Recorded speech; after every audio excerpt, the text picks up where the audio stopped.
जय मां विंध्यवासिनी, हर हर महादेव। आप सभी का स्वागत है हमारे यूट्यूब परिवार में।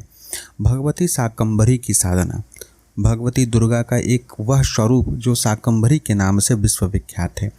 जब पूरे विश्व में अकाल पड़ गया दुर्गमासुर के कारण, तब जगदम्बा ने शताक्षी रूप धारण करके, यानी कि अपने शरीर में 100 नेत्रों को प्रकट करके उन नेत्रों के द्वारा असुर जल यानी कि आंसू प्रवाहित किए, और उसी आंसू से पूरे विश्व में जल की पूर्ति हुई और शाक, जितने भी शाक सब्जी होते हैं उनका पुनः जो है उद्भव हुआ, वो पुनः फिर से उग पाए।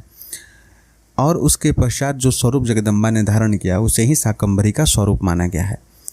भगवती शाकंभरी और भगवती अन्नपूर्णा का स्वरूप और उनका विशेष करके बहुत सारे ऐसे तंत्र संबंधी जो मंत्र और विधान जो हैं लगभग एक समान होते हैं। हमें अपने नित्य जीवन में विशेष करके एक गृहस्थ साधक को या तो भगवती अन्नपूर्णा या तो भगवती शाकंभरी का विशेष रूप से समय समय पर अनुष्ठान इत्यादि करते रहने चाहिए, जिनकी कृपा प्रसाद से हमारे घर परिवार में अन्न धन वस्त्र इत्यादि की कभी कोई कमी नहीं होती है। आज हम विशेष रूप से भगवती शाकंभरी दुर्गा के साधना अनुष्ठान के विषय में चर्चा करेंगे। इस साधना को कोई भी व्यक्ति जो दीक्षित हो और अदीक्षित हो कर सकता है, स्त्री पुरुष कोई भी कर सकते हैं। इस विषय को आरंभ करने से पहले आप सभी से निवेदन है, चैनल को जरूर सब्सक्राइब कर लें, वीडियो को लाइक करें, आपके कोई प्रश्न हो तो कमेंट करें। टेलीग्राम ग्रुप का लिंक वीडियो के डिस्क्रिप्शन में दिया है। वीडियो को सुनने के बाद आपकी कोई शंका रह जाती है तो आप वहां पर्सनल मैसेज करके पूछ सकते हैं। इस साधना को आरंभ करने के लिए सर्वश्रेष्ठ समय होता है साल की किसी भी नवरात्र, प्रकट या गुप्त नवरात्र में साधना को कर सकते हैं, अथवा कोई भी विशेष पर्व काल से भी साधना का आरंभ कर सकते हैं। पूर्णिमा तिथि से भी इस साधना का आरंभ आप कर सकते हैं। साधना में आपको विशेष करके लाल अथवा पीला वस्त्र प्रयोग करना है। पूर्व अथवा उत्तर की दिशा की ओर मुख करके जप करना है। आसन भी पीला अथवा लाल ही रहेगा। जगदम्बा भगवती के या तो आप उनके श्री विग्रह को भी स्थापित कर सकते हैं, भगवती चतुर्भुजा हैं, या फिर अष्टभुजा दुर्गा की भी आप इसमें उपासना कर सकते हैं। उनके ही श्री विग्रह पे आप इनका अर्चन पूजन कर सकते हैं। सर्वप्रथम गुरु गणपति इत्यादि का स्मरण करने के पश्चात भगवती शाकंभरी दुर्गा का ध्यान करेंगे। इस वीडियो के डिस्क्रिप्शन में एक लिंक दिया हुआ है PDF फाइल का, जिसमें कि भगवती के इस साधना का विनियोग, ऋषि इत्यादि न्यास, कर न्यास, हृदय न्यास सब कुछ लिखा हुआ है। ध्यान मंत्र इत्यादि लिखा है और जप मंत्र भी लिखा हुआ है। उसी को करना है।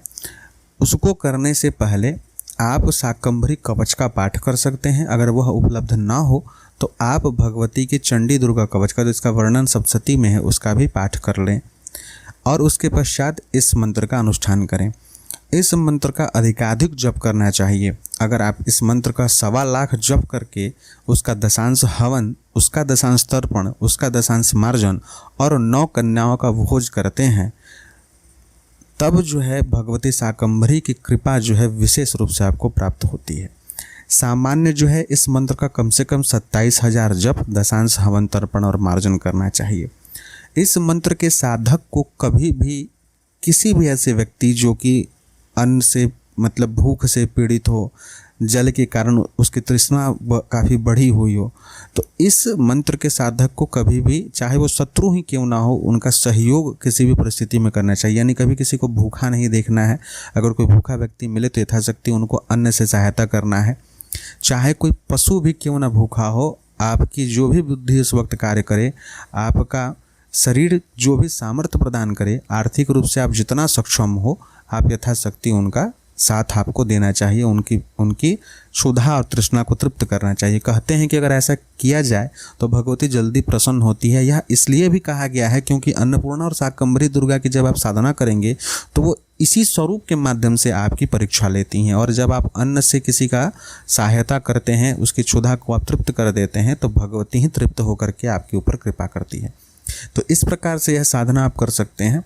नवरात्र के सिवाय पूर्णिमा, विशेष करके पौष माह की पूर्णिमा को कहा गया है कि वह भगवती का अवतरण दिवस है। उसी दिन जगदम्बा ने यह स्वरूप धारण किया था, तो उस दिन भी यह 1 दिवसीय साधना भी आप विशेष रूप से कर सकते हैं। अथवा आपके पास अगर समय की कमी है तो अन्नपूर्णा साधना अथवा शाकंभरी साधना किसी भी महीने के पूर्णिमा तिथि को 1 दिवसीय साधना भी आप कर सकते हैं। 1 दिन में आप यथाशक्ति जप करेंगे, जितना आपसे हो सके। 5000 जप करके उसका दशांश हवन तर्पण मार्जन और एक कन्या का भोज अथवा एक कन्या का जो भी खाने का उनका वस्त्र इत्यादि होता है श्रृंगार का, वो सब कुछ आप मंदिर में दान भी कर सकते हैं।